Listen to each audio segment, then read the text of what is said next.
Hallo zusammen, ich bin's wieder, Neltarios, euer Game of Thrones Chronicler.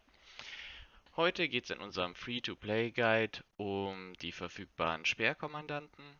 Leider sind wir, was diese angeht, hier etwas limitiert, denn es stehen uns als Free-to-Play-Spieler nur 3 Stück zur Verfügung. Das wären einmal Gorell, Varys und Aslan. Schauen wir uns sie mal im Einzelnen an.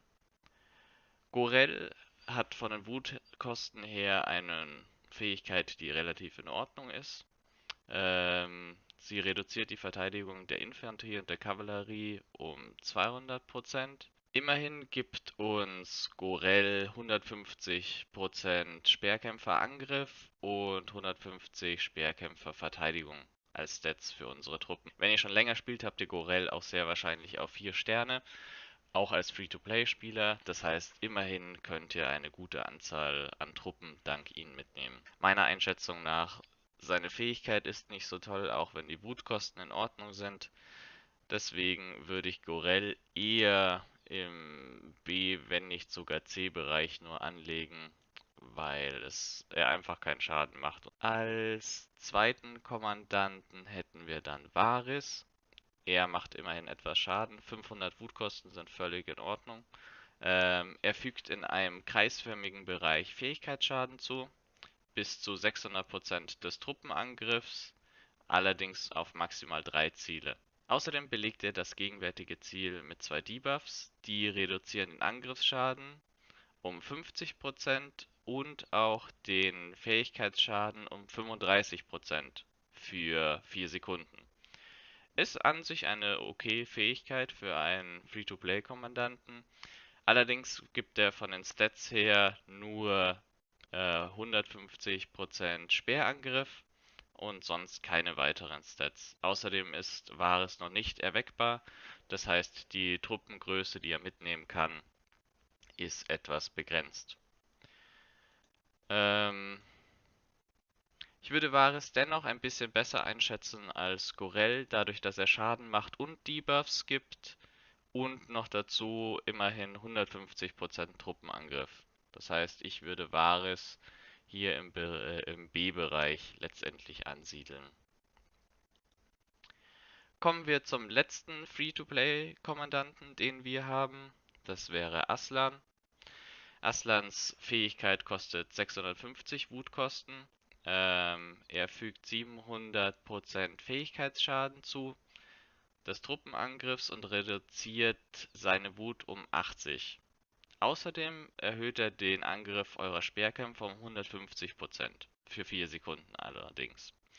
Noch dazu gibt er die wichtigsten Stats eigentlich. Er gibt 150% Speerkämpferangriff und 150% Speerleben. Aslan ist außerdem erweckbar, das heißt, wenn ihr ihn erweckt habt, dann erhöht er auch nochmal die Anzahl an Truppen, die ihr mitnehmen könnt, was sehr praktisch ist in Siege of Winterfell. Deshalb würde ich Aslan, wenn wir ihn in unserer Ranking-Tabelle anschauen, auf der gleichen Ebene wie Varys sehen, also eher im B-Bereich, besser als Gorell.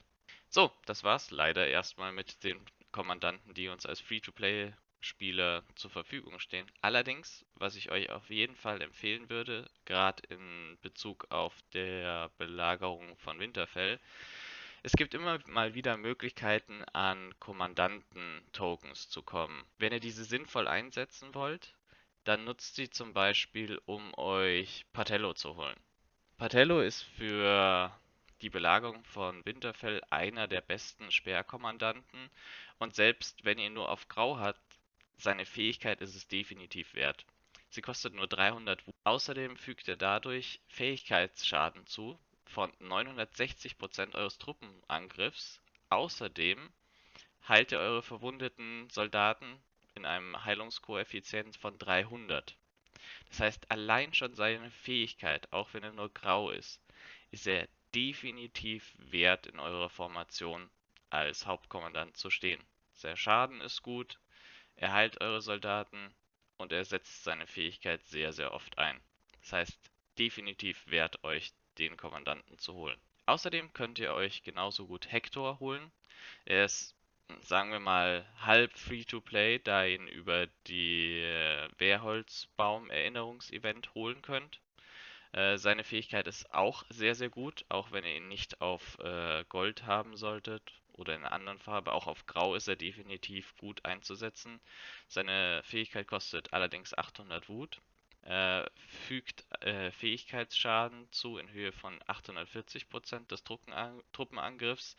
Außerdem belegt er den Feind, welche sich in einer geraden Linie befinden, mit Blutung, maximal 3 Ziele, und fügt quasi nochmal jede Sekunde Fähigkeitsschaden in Höhe von 150% des Truppenangriffs zu.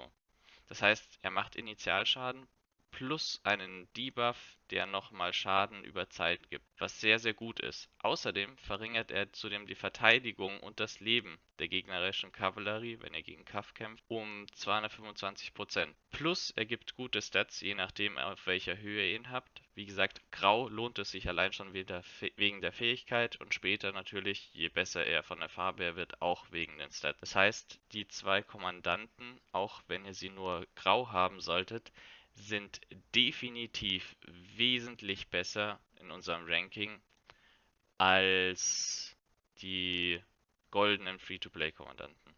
Ich würde fast noch, also von meiner Prämisse her, Patello als besser ansehen als Hector, aber sie sind beide sehr, sehr gut und auf Grau definitiv wert zu nutzen. Wie ihr es gewohnt seid letztendlich bei der Zusammenstellung eurer Armee, achtet darauf, dass ihr zwei Kommandanten habt, die eurer Formation entsprechen, das heißt zwei Speerkommandanten plus einen Heiler. Das heißt, als Heiler könnt ihr immer wieder verwenden. Simon zum Beispiel könnt ihr nehmen als Heiler. Ihr könnt Sansa nehmen als Heiler. Und auch Annie ist ein guter Heiler, den ihr nutzen könnt, sofern ihr ihn habt. Auch nur auf Grau, auch perfekt. Wir wollen nur ihre Fähigkeit haben. So, das war's auch das erstmal wieder mit den Sperrenkommandanten. Dann wünsche ich euch viel Erfolg bei der Belagerung von Winterfell und wir sehen uns das nächste Mal. Euer Nell, ciao.